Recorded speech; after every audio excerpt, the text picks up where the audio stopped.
You take, probably the worst turbulence you've kind of experienced and multiply it by about 10, and that's the potential that we're going into.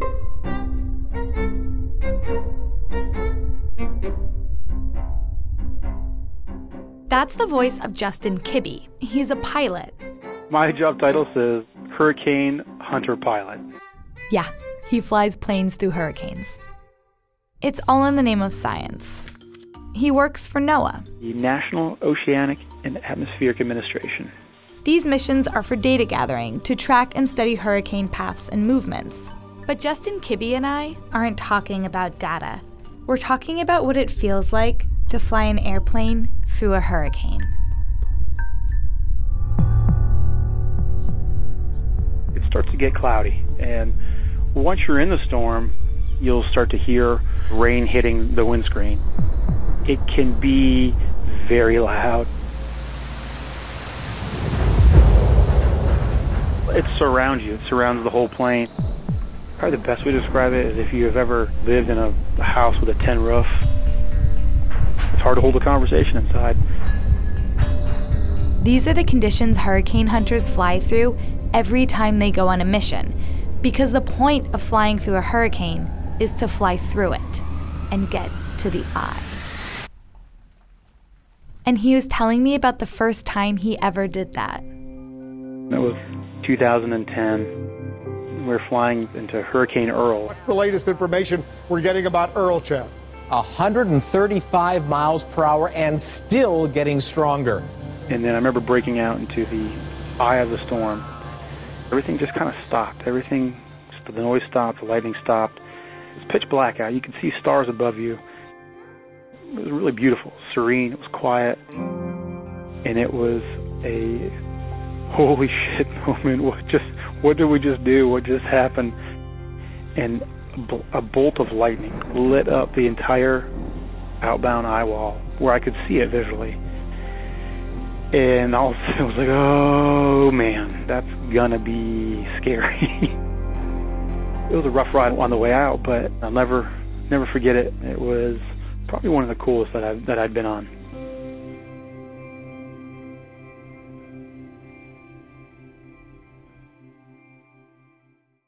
When we think about volcanoes, we imagine these eruptive, hot, violent gateways to the center of the Earth.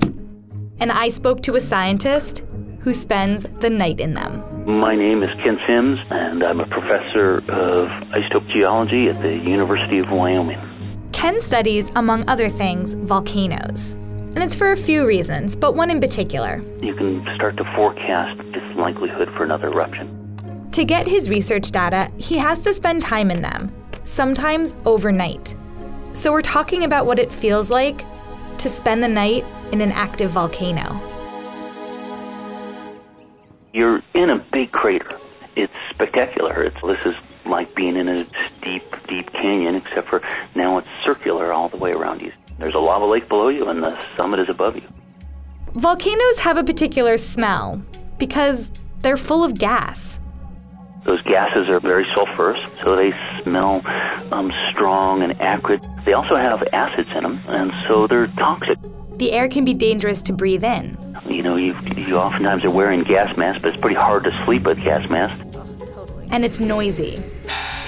It's echoey, typically. You'll hear hissing.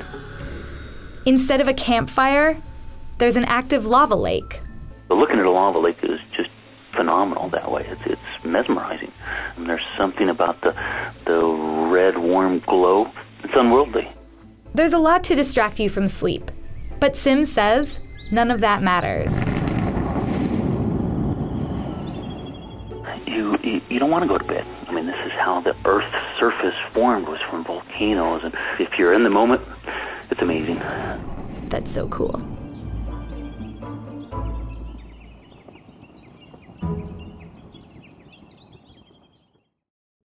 Think of being in a freezer and then somebody puts your face directly into a big pile of wet ice cubes.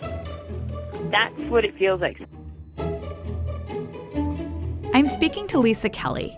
She's a scuba diver with National Geographic, and she leads expeditions in Antarctica and the Arctic. Temperatures in Arctic waters typically range between 25 and 35 degrees Fahrenheit. Because the waters are so cold, divers have to use special gear. This includes the use of a dry suit. These suits actually keep divers dry when they're underwater.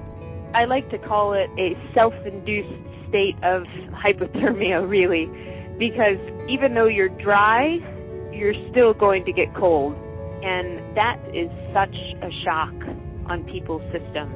Unfortunately, there have been deaths due to cardiac incidents because of that. Aside from the cold, there are other things that divers need to be on a lookout for. Walrus, and to a certain extent polar bears. Animals like killer whales reverberate sound. We call it pinging. It sounds like a gunshot underwater. It can go right through you. But Lisa Kelly says that diving in the Antarctic and the Arctic is an unparalleled experience, and it starts on the boat. That initial feeling when you fall back in the water, it's just the sound of you breathing through your regulator. It suddenly becomes your own little world. All of a sudden, all these amazing colors start to pop out. It really is a whole other universe. And in Antarctica, you're there in a place where possibly nobody has ever dived before.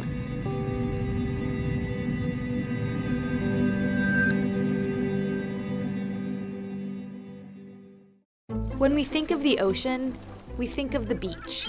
But I'm speaking to one of a handful of people who have been to the deepest depths of our oceans.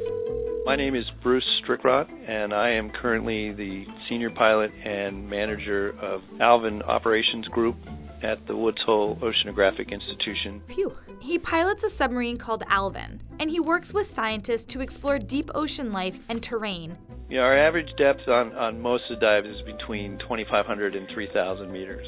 That's almost 2 vertical miles. This is what it feels like to go 10,000 feet below the water's surface. We dive often down near the equator, so it's bright and sunny, and it's early morning, it's nice. You'll dive in the water and you hit a color of turquoise that I have never been able to see anywhere else. But that blue doesn't last long. It's easy to lose light within 5 to 10 minutes, easy.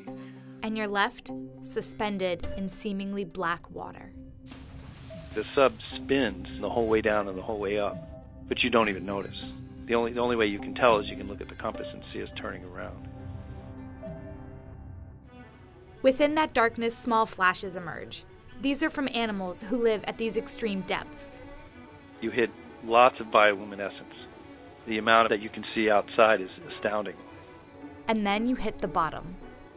When you get to the site that you're headed to and you turn the lights on, there's a huge wow factor there.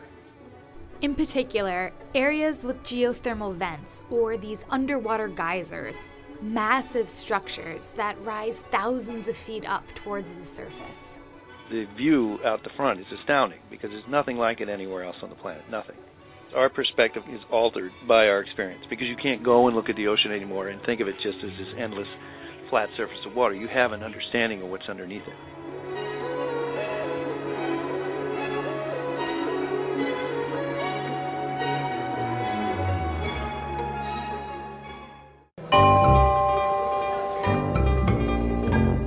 When you're looking out from the platform, usually it's just water everywhere, which makes you feel really, really tiny jumping into this giant ocean.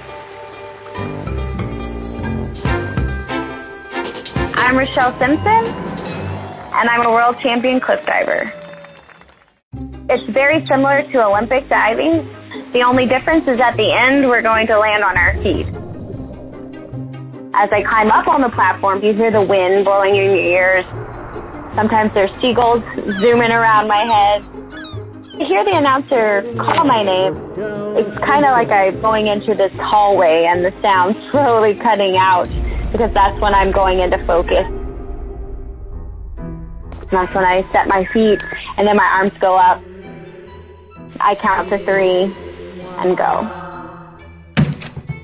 Your body's on autopilot and your brain is just sitting back watching. Front somersault, full twist, second somersault, tight position, half twist.